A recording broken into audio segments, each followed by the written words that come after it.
lifestyle moms. Thanks for being with us.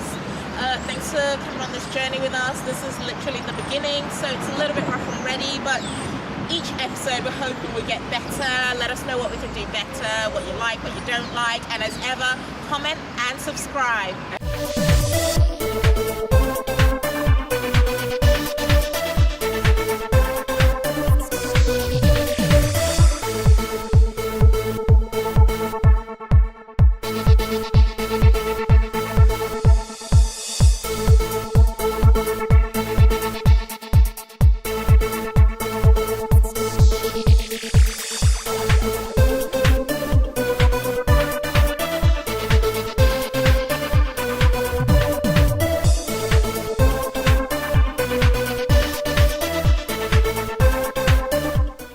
Welcome to As Told by Tade, or welcome back to As Told by Tade, if I should say. Saying welcome to all our new subscribers, our previous subscribers. Thanks for hanging in with us.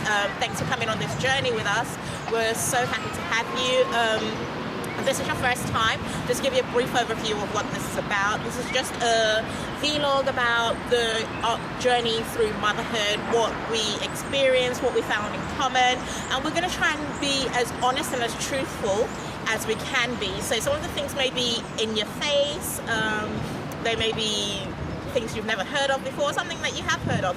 And what we really want as part of this whole vlog is that you guys participate in it, and you're really interactive and you give us your comments and your feedback. We just want to create a nice, positive, fun atmosphere where no holds barred. Tell us your experiences, we share it, and we just enjoy.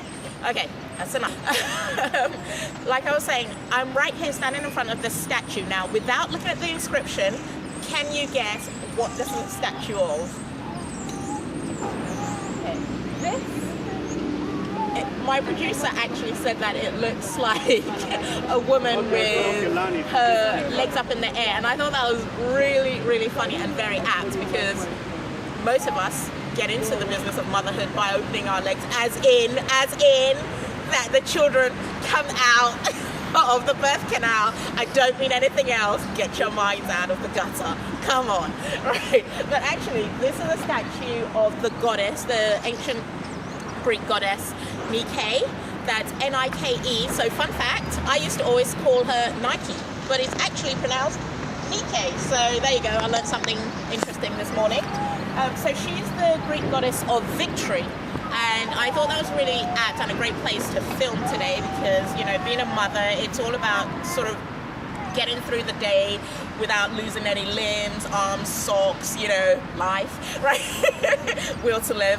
No, it's not just that. It's all the joys and experiences of what motherhood brings. Now, that actually gives us a nice little segue into today's topic, which is all about moods. Now, these little human beings, our wonderful children, are just like us. If you think about it, you have good days, you have bad days. Sometimes you're grumpy, sometimes you're moody, sometimes you're hungry, you're fed up, or you're like really sort of manic and in a great mood and it's all fantastic, right? They have the same feelings. Like, your babies right from birth will feel happy, sad, angry, annoyed, hungry, wet, or just not in the mood. And whilst we can communicate this with words and gestures and everything like that, they don't have the tools to properly communicate it. They literally have wah, wah, wah. So you've got to sort of like interpret each and every cry and try and figure out what it is that's getting them into that mood. And it's something quite intuitive, because you will actually, it's amazing, it's like a superpower. You will figure out what each cry means. You will know what I'm hungry to I've just pooed. So yeah, that's just to tell you how amazing it is, the connection between a mom and a child. And like, people are like, but how do you know that? I didn't know. It's not something that you actively learn. It's just, you just get it. You just get it. So you've got all of that to look forward to. Apart from that, there's also the fact that they say they've got this thing called terrible twos, which I like to call the terrific twos, because I don't really want to put negative connotations on children and everything like that. It's terrific in all its forms. But my one didn't start her terrific twos at 2.